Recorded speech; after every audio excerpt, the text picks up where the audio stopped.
lunch. I'm from Metz Consulting down in San Francisco. My background, I was a high school English teacher, basically. I used to do corporate software sales a long time ago. I was teaching high school down in Redwood City at Sequoia High School, and somebody in the IT department Googled me and realized I was podcasting and blogging and doing all this, newfangled Web 2.0 kind of stuff back in 2004, 2005. And they asked me if I would teach a workshop on it. And I called my dad, who's a management consultant. I said, Dad, should I do this? And he said, yeah, you should do it, but you should charge him $600 for it. And I'm like, Dad, the workshop's only a half hour long. He said, just see what happens. I quit teaching 6 weeks later. So basically since 2006, this is what I've been doing. I guess I could say I'm a veteran in the field now. I passed the 10,000 hour rule, and then I've been doing social customer management for over 10,000 hours. My second book is coming out in January on McGraw-Hill. It'll be a hardcover. It's called Dance on a Volcano, and it's about how a consumer brand like yours can take the social customer and drive multi-million-dollar outcomes. So how do you make $2 to $20 million from the social customer? So that's what we're looking at today. So social media is going to be a little tiny piece of what we're doing today, but what we're really looking at is the broader customer experience management. So this is going to cut across every department: sales, operations, purchasing, enterprise resource planning, even human resources. So we're going to kind of think a little bit big picture. We're not going to get into too much jargon today. This is going to be pretty straight up kind of business school type stuff. And there's a worksheet, so of course you don't get lunch until you fill this out. So basically just a couple of really quick intro questions on there. If you keep these notes, this will be your go-to document on social customer management. So when you get home today and your dog asks you, hey, Jerry, what'd you do today? You can say, I learned about social CRM with Metz. All right, so let's rock and roll. Stop me anytime with questions. All right. If you might need a few drinks before you start talking. So the first thing we're going to go over really quick, this is sort of the 9 buckets of consumer social media, or the consumer social web. Some of these icons or tools you probably already know. For blogs, I just put a little picture of the WordPress icon. WordPress is a pretty well-known blog platform. You've probably used it today, actually. If you went to CNN.com, you used WordPress. That runs on WordPress. CNN is just a big blog. Podcasts, most people download them using iTunes. You can download them any way you want. Does anyone know the most common place a podcast is listened to? Work on your computer, not on your iPod. It's pretty funny. Most podcasts are actually consumed on the computer. Then social network services for B2B. LinkedIn's pretty popular in the English language. Largest global social network is not Facebook. Does anyone know what the biggest social network in the world is right now? Christina, what is it? Google. I think it's QQ. I think it's the Chinese social network, QQ. QQ or RenRen probably, and Facebook's probably number 3 right now. And MySpace is drifting off into the ocean.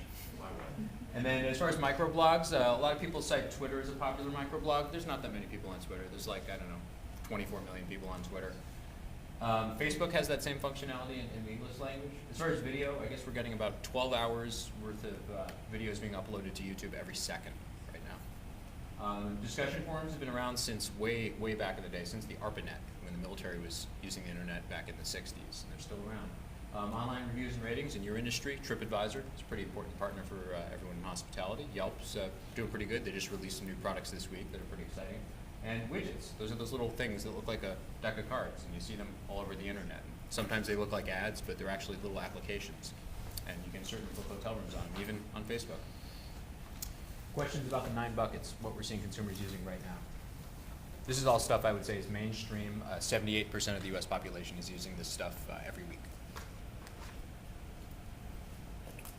We'll email you all these slides too, so you don't have to write What everything percentage?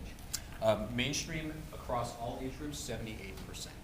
So basically 4 out of 5 of your customers are using these tools every week. So the reason they might not be is because they don't have a computer.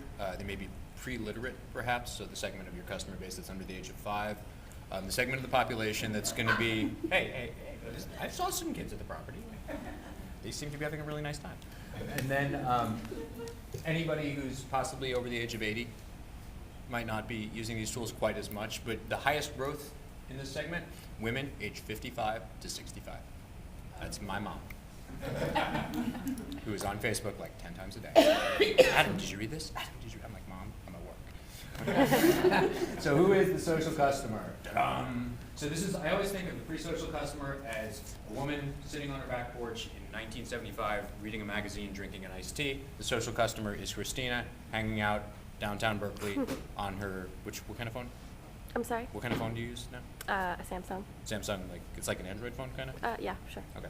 So pre-social customer is a spectator. They look at stuff that the brands give them. The social customer shares it with their online network. How big is that online network per person? Usually about 175 to 1,000 people per customer of yours. So the pre-social customer is not so willing to share their brand experiences, or maybe they'll talk about it at a cocktail party, but the social customer expects human interaction from their friends and from the brand. And then back in the day, brands didn't really follow a person's individual style. Now we have sort of mass niche or mass customization, and we're seeing plenty of the brands that you work with doing it. Starwood, I think, is one of the best at mass customization across all industries. And actually, it's funny, Starwood is so good at this, I show my clothing clients how Starwood does it. So it's pretty cool.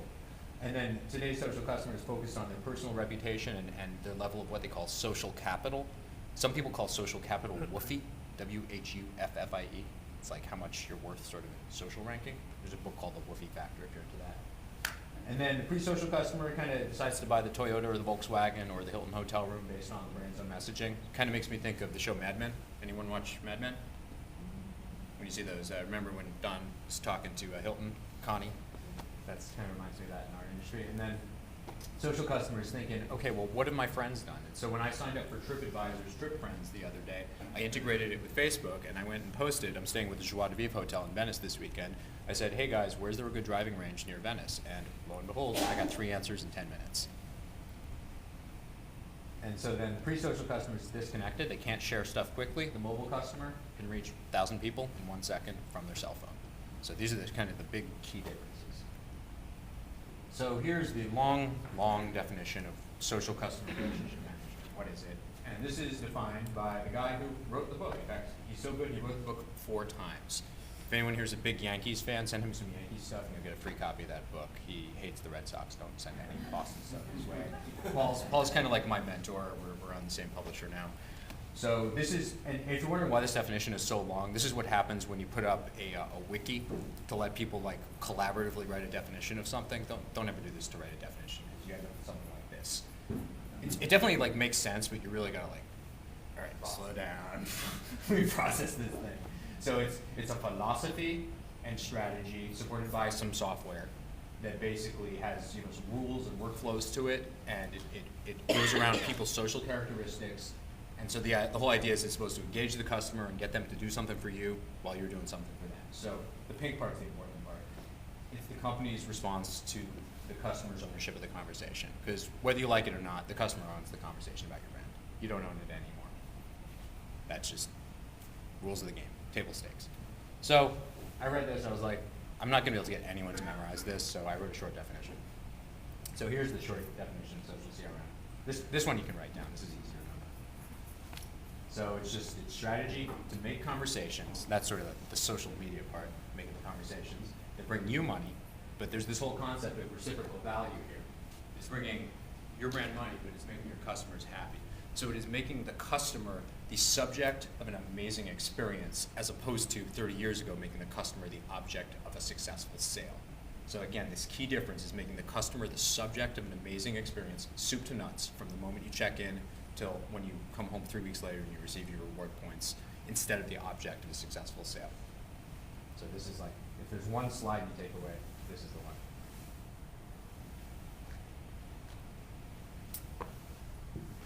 And yes, that picture is shot at a Starwood property.